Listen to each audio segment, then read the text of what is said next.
চিন্তায় পড়লাম, কত দূর ঠেলিয়ে আসলাম মোটরসাইকেল, আশেপাশে তো কোনো পাম্পও দেখতেছি না, সামনে কারোর দেখতেছি না। ও দাদা আমাদের তো একটু দাঁড়ান দাঁড়ান দাঁড়ান। কি হয়েছে? ও দাদা, আমি বিশাল একটা বিপদে পড়ে গেছি, আমার একটু তেল দেওয়া যাবে? তেল তো আমারও সংকট, তেল তো পাওয়া যাচ্ছে না, পাম্পে গেলেও তেল পাচ্ছে না। একটুখানি দেন দাদা, আমি অনেক দূরত্বে মোটরসাইকেল ঠেলে ঠেলে আর পারতেছি না।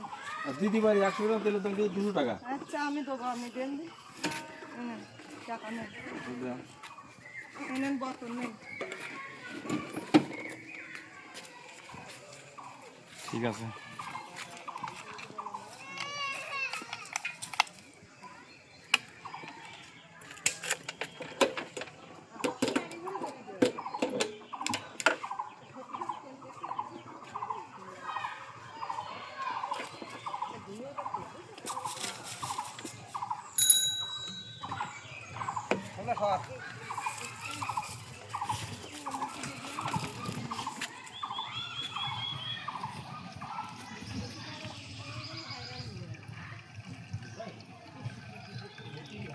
আমি একটুখানি কত করে সেই রাখতে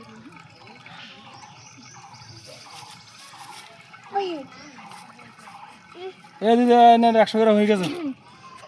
ধন্যবাদ দাদা, আপনি আমার খুব উপকার করলেন।